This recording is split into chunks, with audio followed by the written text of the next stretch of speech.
Muy buenos días, mis amigos y hermanos de 3 AM Radio Adventista Online. Un grato placer para mí, quien les habla, Luis Corsino, llegar hasta ustedes a través de estos medios de comunicación para traerles un episodio más de su programa Promesas en Camino. Una promesa de Dios para cada uno de nosotros. En esta ocasión, la promesa ha sido tomada del libro de Efesios, la carta a los Efesios, en el capítulo 5, el versículo 31.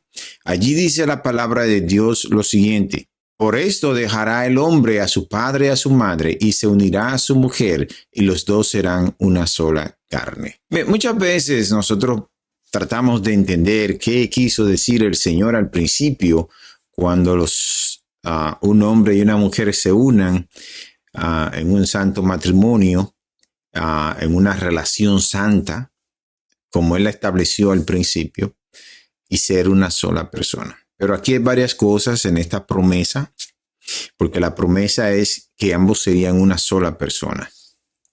Pero esa promesa tiene que cumplirse bajo los términos de Dios, no bajo los términos de los hombres. Y en este caso, los términos de Dios son bien claros y específicos. Claros y específicos. No son ambiguos ni superficiales ni nada por el estilo. El Señor es bien claro cuando en el principio Él se dedicó no a hablar con su boca, sino a ejecutar con sus manos. Porque dijo, hagamos al hombre, a diferencia de los demás días. El Señor en todos los otros días, desde el principio, primer día, segundo, tercero, cuarto, quinto, y hasta el sexto día, estuvo ejecutando a través de su voz. Él habló y era hecho. Ahora, cuando llega el momento de crear al hombre y de crear a la mujer, la actividad se torna diferente, porque ya no es decir que se haga, sino que el Señor ahora toma de su tiempo, de su energía, de su sabiduría, de su capacidad, y entonces viene a crear al hombre.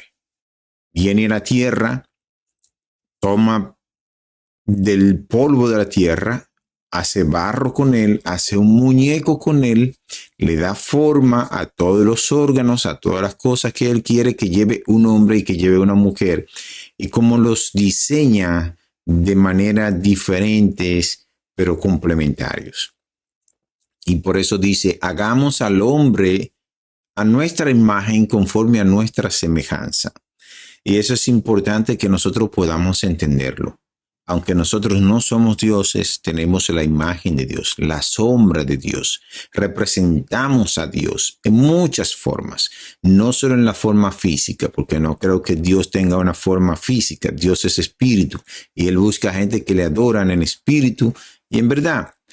Pero en el carácter, en los sentimientos, en el conocimiento, en las cosas internas que tiene el hombre, el Señor puso parte de Él en nosotros. Por eso dice que cuando Él terminó de crear la imagen en ese barro, entonces sopla en su nariz aliento de vida. Nos da parte de su vida a nosotros. Nos transfiere parte de esa vida a nosotros.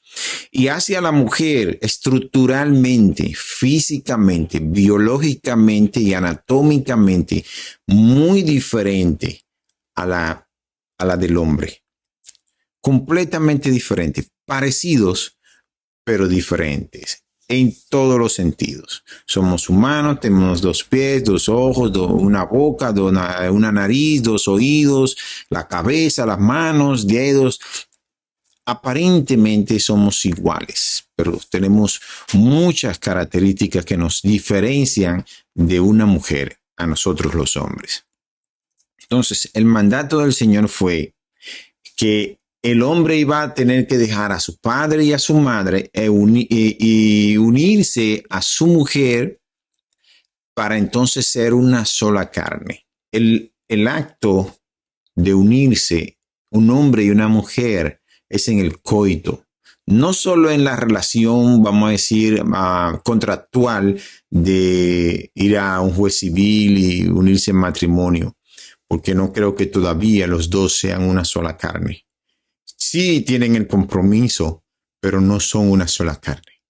Porque siempre que la Biblia menciona y Adán conoció a Eva y tuvieron un hijo llamado a Caín, conoció a Eva y tuvieron otro hijo llamado Abel, después conoció a Eva, entonces tuvo otro hijo que se llamó Set, y así por el estilo.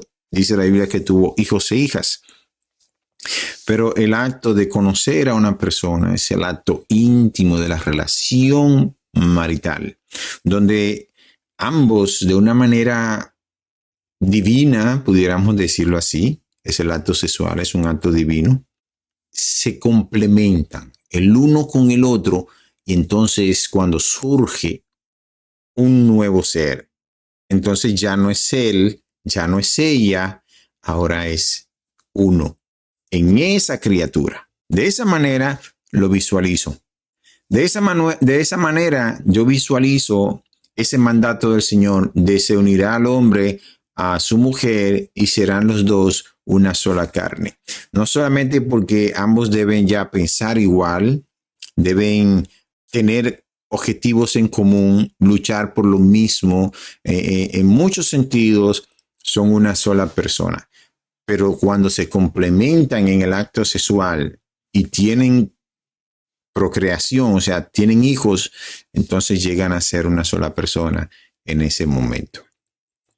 Lamentablemente, el hombre ha querido, no es desde ahora, pero el hombre ha querido cambiar ese concepto del matrimonio, tergiversarlo completamente, porque de esa manera entonces destruimos a Dios.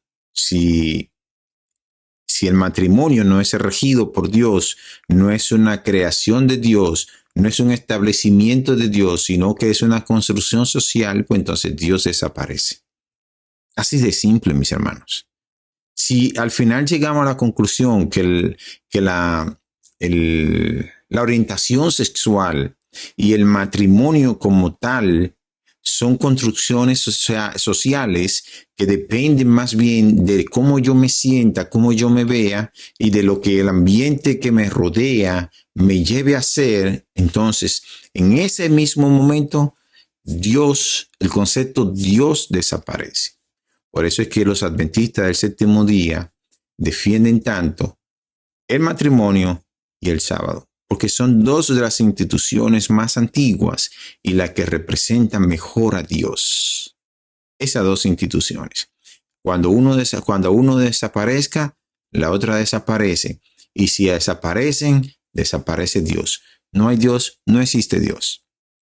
Y al final del tiempo vamos a llegar a eso, hermanos. Ténganlo por seguro que vamos a llegar a ese momento. La degeneración social que hay en estos tiempos no hace que muchas veces las promesas de Dios se cumplan. Pero eso no tiene que pasar en tu vida, sino que tú cumplas con ese mandato. No importa lo que digan las demás personas. No importa lo que la sociedad te quiera imponer, lo que los medios de comunicación te quieran imponer. Dios estableció desde el principio una diferencia entre hombre y mujer y la atracción debe ser entre esos dos polos. No hay manera de que polos iguales se atraigan. Eso es aberración y es abominación para el Señor. No representa a Dios en ninguna forma, ni bajo ningún término, ni bajo ningún concepto. Dios es representado en la parte femenina de la mujer y en la parte masculina del hombre cuando ambos se juntan y son una sola carne. Ustedes quieren ser una sola carne, cumplan con lo que el Señor les mandó. Y ese mandamiento entonces se va a cumplir en ustedes. Dios les bendiga, mis hermanos, mis amigos, cuídense en el camino. Recuerden, no tomen salidas equivocadas, no tomen atajos para llegar a la Canaán celestial. Hay un solo camino, ese es Jesucristo. Y en este largo camino nosotros no vamos solos, vamos en la mejor compañía, en la compañía del Espíritu Santo. Dios los bendiga.